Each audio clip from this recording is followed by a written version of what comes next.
ከዚህ ጋር በተገናኘ ወደ ወታደራዊ አቋም እንመለሳለን። የሀገሪቱን ወታደራዊ አቋም ቅድም ከነበረውና አሁን ወዳለው እንመለሳለን። ብልጽግና በርካታ ነገሮችን ያነጻጽርና ያነሳል። ወታደራዊ ደረጃችንን ስንመለከት ብዙ ትጥቅ ታጥቀናል፣ ተተኳሾች አምርተናል፣ እንዲሁም ድሮንና ጥይት ጭምር ማምረት ጀምረናል የሚለውን ነገር ስንመለከት ነበር የነበረው። ኢትዮጵያ ያላትን ወታደራዊ አቋም ቅድም አንተ ስትገልጽ ከኢትዮጵያ አልፎ ለሌሎች አፍሪካ ሀገራትም ወታደር የምትልክና ዋስትና የሆነች ሀገር እንደነበረች ነው ስትገልጽ የነበረው።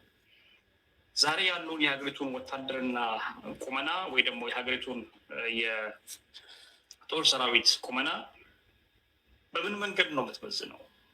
ምን ደረጃ ላይ ነው? የኢትዮጵያ ስቴት ዋር ሜኪንግ አቢሊቲ በጣም ትልቅ ነው። ለጦርነት ሰዎችን የማንቀሳቀስ አቅም በጣም ትልቅ አለው። እሱን አንደርስታንድ ማድረግ አይቻልም። በአሁኑ ጊዜም ፕሮባብሊ በመቶ ሺዎች ያሉ ወታደሮች አሉ በመከላከያ ስር። ከመከላከያ ውጭ በተለያየ አደረጃጀቶች አሉ። በመንግስት ስር ፕሮባብሊ ወደ 2 ሚሊዮን የሚሆን ወታደር እንዳለ ነው የሚገመተው። በፖሊስ በሚሊሻ የታጠቀ ኃይል ማለት። ከዛ ውጭ ደግሞ ቲዲኤፍ፣ ፋኖ፣ ኦኤልኤ ሌሎችም ደግሞ የራሳቸው ኃይል አለ። ኢትዮጵያ ውስጥ አሁን ያለው የታጠቀ ኃይል የጠመንጃ ችግር አይደለም፣ የጥይት ችግር አይደለም። ኢትዮጵያ ውስጥ ያለው ይህን የእኛ ሰው መረዳት አለበት። መንግስት ውስጥ ያሉት ከመንግስት ውስጥ ውጭም ያሉት አሁን ኢትዮጵያ ውስጥ ያለው ችግር የወታደር እጦት አይደለም። አይታችሁ እንደሆነ አሁን በየወሩ ከብር ሸለቆ፣ ከጦል ላይ፣ ከኡርሶ በየወሩ በየ2 ወሩ በሺዎች ወጣቶች ይወጣሉ። ኢትዮጵያ 130 ሚሊዮን በላይ ህዝብ እንዳላት ይገመታል። ከዚህ ውስጥ አብዛኛው ወጣት ነው። ከ130 ሚሊዮን ውስጥ ነው 10% ራሱ በወታደር እድሜ ውስጥ አለ ብትለው ከ18 እስከ 25 ምናምን ባለው ብትወስደው ራሱ we're talking over 10 million 30 million people። በጣም ትልቅ ኃይል ነው። በጣም ትልቅ እንትን ነው። በዛ ላይ ስራ አጥነት የለም፣ ስራ የለም፣ ከፍተኛ የስራ አጥነት አለ። ትምህርት ቤት እየገባ አይደለም። በከፍተኛ ደረጃ 3% 4% 5% ነው እያለፈ ያለው። ያለፈው ራሱ ከዩኒቨርሲቲ ወጥቶ ስራ አያገኝም። ሰው ወታደር የሚገባ ሰው አለ። ዛሬ ማንም ሰው ካምፕ ቢከፍት ኢትዮጵያ ውስጥ ወታደር ይመሰርታል። ያ ችግር አይደለም፣ ያ አይደለም ችግሩ። የወታደር ቁጥር ችግር ያ አይደለም ችግሩ። እንደውም የወታደር መብዛት ኢትዮጵያ ችግር ፈጥሯል። ምክንያቱም ዲስኦርጋናይዝድ ቫይለንስ በተረጋጋ ፖለቲካ የማይመራ በተረጋጋ ፖለቲካዊ ተቋም የማይመራ ኢንስቲቱሽናላይዝድ ያልሆነ ኢንስቲቱሽናል ኦርደር የሌለው ቫይለንስ ዲስትራክቲቭ ነው። ሀገር ያፈርሳል፣ ሀገር አይገነባም። አንዱ እሱ ነው። ሁለተኛው ከዚሁ ጋር ተያይዞ ለምንድን ነው መከላከያ አማጽያኑን ማሸነፍ ያልቻለ? አማጽያኑን ማሸነፍ አልቻለም። ያልቻለው ቁጥር ስላጣ፣ ጥይት ስላጣ፣ ጠመንጃ ስላጣ አይደለም። የአብይ ሆመቾ ላይ ኤክስፖርት ጀምራለሁ የሚለው ውሸት ተውና እውነት እንኳን ብትል የኢትዮጵያ መከላከያ ኃይል ችግሩ የትጥቅ ጦት አይደለም፣ የፐርፐዝ ማጣት ነው። የፖለቲካው አለመረጋጋት ወታደሩን በጣም ገፍቶታል። ለምንድን ነው ኦሮሚያ ውስጥ እኮ መከላከያ ወለጋ ሲገባ መሮኮ ገና ጊዳሜ አካባቢ ጠረፍ ላይ እኮ ነበር፣ ሱዳን ጠረፍ ላይ ነበር። ከዛ ገፍቶ እስከ ሱሉልታ እንዴት ሊደርስ ይቻላል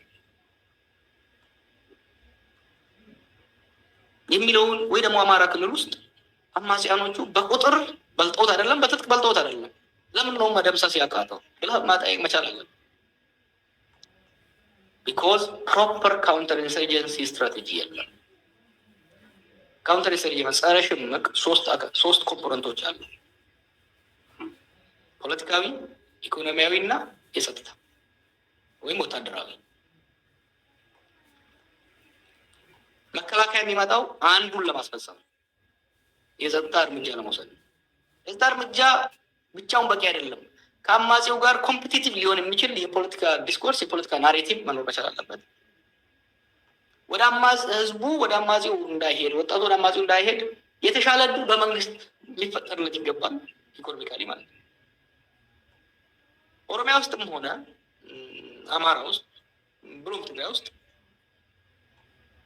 ወይ የፖለቲካ እጥረት አለ፣ ወይ የኢኮኖሚ እጥረት አለ፣ ወይ ሁለቱም እጥረት አለ። ይሄ መከላከያው ላይ ከፍተኛ ጫና ፈጥሯል።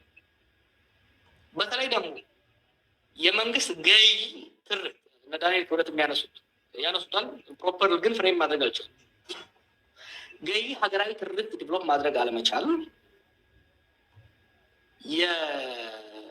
የወታደሩን የሚመራበት ፐርፐዝ አሳጥቶታል። ግጭቶቹ ብሔር ነክ ከመሆናቸው የተነሳ ይሄ ወታደር ደግሞ ህብረ ብሔራዊ ከመሆኑ የተነሳ በወታደሩ ውስጥ ሲፕ እያደረገ እየገባ እያዳክሙ ለመጀመሪያ ጊዜ እኮ ነው በታሪካችን አማጽያን በተለይ ደግሞ ኮንቬንሽናል ጦር ላይ ሳይደርሱ፣ ኮንቬንሽናል ፋይቲንግ ካፓሲቲ ላይ ሳይደርሱ በመቶዎች የወታደሮችን እየማረኩ ዲስፕሌይ ማድረግ የተያየ ነው በቅርብ እኮ ነው። ወያኔና እነ ሻዕቢያ ድሮ የደርግን ወታደር በዚህ ደረጃ መማረክ የቻሉት ከጎሪላ ፋይቲንግ ወደ ኮንቬንሽናል መካናይዝድ በሆነ ደረጃ መዋጋት ከጀመሩ በኋላ ነው የደረሱ። ዛሬ ፋኖም ወይም ኮንቬንሽናል ጦርነት አልደረሱም። ስቲል ጎሪላ ታክቲክ ላይ ነው ያሉት። ሶ ዋይ ኢዝ ኢት በተጋጩ ቁጥር በመቶዎች በሺዎች የሚማረከው ወታደሩ ሞራል የለውም፣ ፐርፐዝ የለውም። ዛሬ ተዋግቶ ነፃ ያወጣውን አካባቢ ነገ ተመልሶ ያጠዋል። ምክንያቱም እሱ ሲንቀሳቀስ ቦታውን ቫኪዩሙን የሚሞላ የፖለቲካዊ አስተዳደራዊ ኃይል የለም። ያ ብቻ ሳይሆን የኢኮኖሚ ውድነቱ ወታደሩ መጉዳት ብቻ ሳይሆን ኢንሴንቲቭን ፈጥሮለታል። አሁን ኦሮሚያ ውስጥ አማራ ውስጥም ተጀምሯል። አንዱም እንደሚሆን ታውቃለህ፣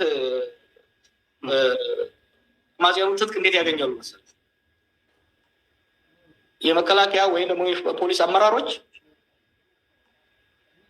ከላይ ያለው ኃይል ሙስና ውስጥ መሆኑን ስለሚያውቁ ራሳቸውን እየገቡበት በሚያሳዝን ሁኔታ ይህን ያህል መሳሪያ አስታጥቄ ልክልሃለሁ ይለዋል።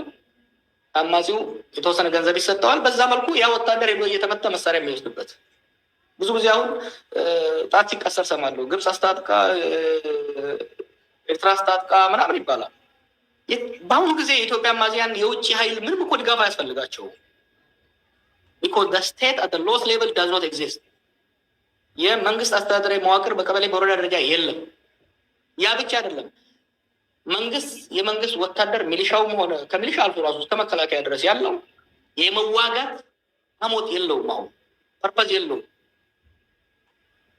ከዚህ የተነሳ እነዚህ አማጽያን በቀላሉ የሚያስፈልጋቸውን ወታደራዊ ትጥቅና ስንቅ ያገኛሉ። ይሄ በመከላከያ ሞራል ላይ የባሰ ቪሸስ ሳይክል እየተሸነፈ በሄደ ቁጥር ከላይ ደግሞ በተለይ ደግሞ ከላይ ያሉት አመራሮች ልክ እንደ ሲቪሊያኑ ከፍተኛ ሙስና ውስጥ እየገቡ ሄደዋል። ቢኮዝ ዘር ኢዝ ኖርማላይዜሽን ኦፍ ኮረፕሽን፣ ሌጂቲማይዜሽን ኦፍ ኮረፕሽን ይህ ነው እና በጸረ ሽምቅ ትግል ውስጥ የአንድ ሀገር መከላከያ ኃይል ከሚሸነፍበት ምክንያት ውስጥ አንዱ የሙስና መስፋፋት ነው። የሙስና መስፋፋት በተለይ በአፐር ኤችሎን ኦፍ አርሚ ውስጥ ሲገባ የሚያመጣው የሞራል ድቀት ቀላል አይሆንም። በአጠቃላይ ሶስቱ ላይ ማያያዝ መቻል አለብን። ሀብታሙ የፖለቲካ ቀውሱ የጸጥታ ቀውስ ፈጠረ። የጸጥታ ቀውሱ የኢኮኖሚ ቀውስ ፈጠረ። የኢኮኖሚ ቀውሱ የፖለቲካውንም ጸጥታውንም እያበላሽ ሄደ እና እኔ በጣም ያሰጋኛል የኢትዮጵያ መከላከያ ጉዳይ። ብዙ ሰዎች እንደምታውቀው ይታችሁኛል፣ ለምን ሶፍት ሆናለ? ምክንያቱም ኦንሊ ኢንቲቲ ኢትዮጵያ ውስጥ ህብረ ብሔራዊ የሆነ በአሁኑ ወቅት ሀገራዊ ቅርጽ ያለው ይሄ ኃይል ነው። ይሄ ኃይል ደግሞ ከቀን ወደ ቀን እየተዳከመ ከቀን ወደ ቀን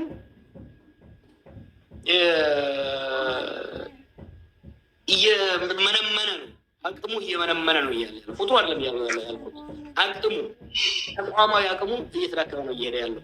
ይሄንን ደግሞ እኔ አይደለሁ እኔ ብቻ ብሎ አይደለም። ይህን እኮ መከላከያዎች በደንብ ይረዱታል። አይተህ እንደሆነ ጀነራሎቹ የወጡ አሁን አስፈራርታቸው ዝም አስባሏቸው መሰለኝ ግምገማ ባደረጉ ቁጥር ከላይ ባለው የሚሊተሪ ካውንስልም ሆነ አሁን አክቹዋሊ ሰሞኑን አይ ቲንክ ስብሰባ ላይ ነው ያሉት። ሆፕፉሊ ዌልካም አፕ ሰምቲንግ በተለይ ሚድ ራንኪንግ አመራር ላይ በማዕከላዊ አመራር ከሻለቃ አንስቶ እስከ ብርጌዴር ደረጃ ባሉ ሰዎች አመራሮች መካከል በግልጽ የሚነገር የመከላከያው መዳከም የአንድ ሀገር መከላከያ የሀገር ህልውና የመጨረሻው ምሽግ ነው። ይሄ ምሽግ እየተናደ ነው። ይሄ ምሽግ ከተናደ ደግሞ ሀገር ተስፋ አይኖራትም። መልካም እንግዲህ የበርካታ ነገሮችን አስተናል ከመከላከያ ጋር በተገናኘ አንድ ነገር ላንሳ። አንተም ባነሳኸው ምናልባትም ህብረ ብሔራዊ ሆኖ ምናልባትም በዛች ሀገር ውስጥ በርካታ ሰዎች መከላከያን ቢፈርስም ጣጣ የለብንም፣ እንደውም ወንጀለኛ ሰራዊት ነው፣ እርግጥ ነው ለህዝብ የሚያስቡ አመራሮች የሉበትም ማለት አይደለም። ግን ሙሉ በሙሉ መከላከያውን የሚያዙ ሰዎች በጦር የተቀዩ ናቸው። መከላከያው እየተዋጋ ያለው አሁን ስማቸው ስጠራ ከነበረው ከኦኤልኤ ጋርም ከፋኖ ጋርም ከሌሎቹ ጋርም ሲዋጋ የነበረው ለስርዓት እንጂ ህገ መንግስትን ለማስከበር አይደለም። አሁንም እየተዋጋ ያለው ለዛ ነው። የመከላከያ ትልቁ ኃላፊነት ሀገርንና ህገ መንግስታዊ ስርዓትን ማስጠበቅ ነው። ለዛ ደግሞ እየተዋጋ ያለው ከሀገሪቱ ህዝብ ጋር ነው። የሀገሪቱ ህዝብ ጋር የሚዋጋ መከላከያ የደከመ ነው የሚሉ ሰዎች አሉ። የኔ ጥያቄ ይህንንም እንደ ጥያቄ ያዝልኝና በዚህ ደረጃ ሀገሪቱን እንደ ሰንሰለት ወይ ደግሞ ሀገሪቱ ከመበተን ታድጓል ወይ ደግሞ እዛች ቦታ ብቻ ነው የቀረችው ብሎ የሚያስቡ ሰዎች አሉ። ሰንሰለቱ ነው ሀገሪቱን አንድ ላይ ትንሽም ቢሆን አያይዞ ያለው ያ ተቋም አንዱ እሱ ብቻ ነው ብሎ የሚያስቡ ሰዎች አሉ። ይሄ ተቋም በዚህ ደረጃ የሚሄድ ከሆነ ቀጣይ የሀገሪቱ ወጣ ፈንታ ምን ሊሆን ይችላል? የአንተ ፖለቲካዊ እይታ ምንድን ነው በዚህ ጉዳይ ላይ? ቅድም እንዳልኩህ የመጨረሻው ምሽግ የሚባለው ለዚህ ነው። የጀርባ አጥንት ነው ለአንድ ሀገር የሴኩሪቲ ሴክተሩ፣ በተለይ ደግሞ ጦሩ ማለት ነው። ይሄ ጦር ደግሞ እንደ ተቋም እየተሸረሸረ እየሄደ ነው ያለው። ግን ቁጥሩን አይደለም እያሉ ያልኩት እስከ 500 ሺህ አለን የሚሉት ሊሆን ይችላል። ኢንፋክት 1 ሚሊዮን ወታደርም ሊኖረው ይችላል። ቀላል ነው ሞቢላይዝ ማድረግ። ትልቁ ቻሌንጅ ተቋም አየህ፣ ሶፍትዌር እና ሃርድዌር አለ። ወታደሩ ሃርድዌር ነው። ወታደርና ትጥቅ ሃርድዌር ነው። ሶፍትዌሩ ኢንዶክትሪኔሽኑ ነው።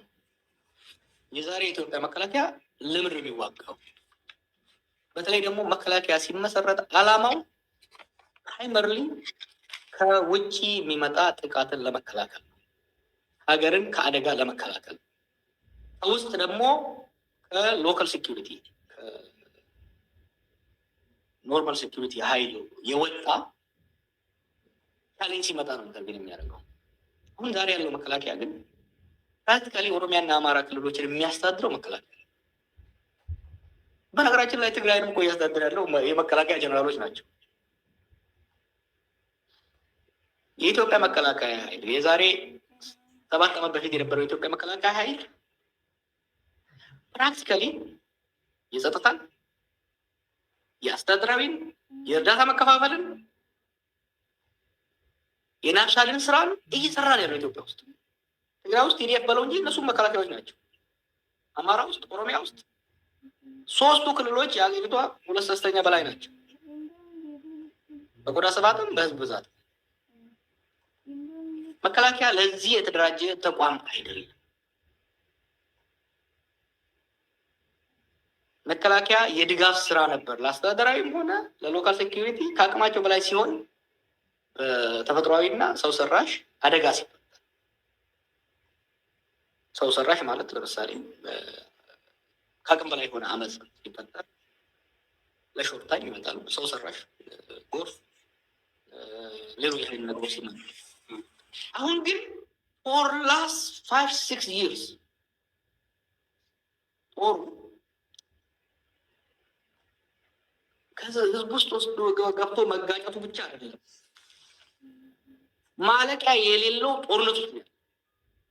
ኦሮሚያ ውስጥ ለ6 ዓመት፣ አማራ ውስጥ ላለፉት 2 ዓመታት 20 ወራት፣ ትግራይ ውስጥ አሁንም ኖ ፒስ አይነት ሁኔታ ነው ያለው፣ ግን ስቲል ስታንድ ባይ ያለበት ሁኔታ ነው ያለው።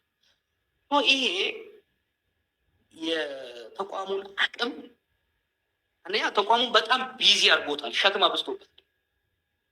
ይሄንን ሸክም ተሸክሞ ለመሄድ ቅድም እንዳልኩ ሃርድዌሩን ብቻ ነው የተጠቀመ ያለው። ምክንያቱም የፖለቲካ ስትራቴጂ እየሰጠው አይደለም፣ የፖለቲካ አመራር እየሰጠው አይደለም።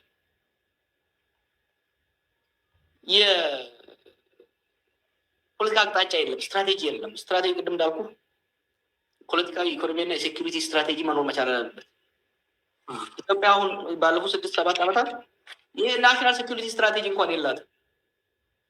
የተጻፈ የናሽናል ሴኩሪቲ ስትራቴጂ የለም። አይ ሪመምበር አንድ ጊዜ አብይ አንድ መለስ የጻፋት ነበረች፣ የቤታዊ ዲሞክራሲ እና የሰራዊቱ ግንባታ የምትል መጽሐፍ አለች። ብሎ ነው ያነበብኳት። ይዞ መጣ አንድ ቀን እና ይሄ ሀገር አፍራሽ ዶክመንት ነው፣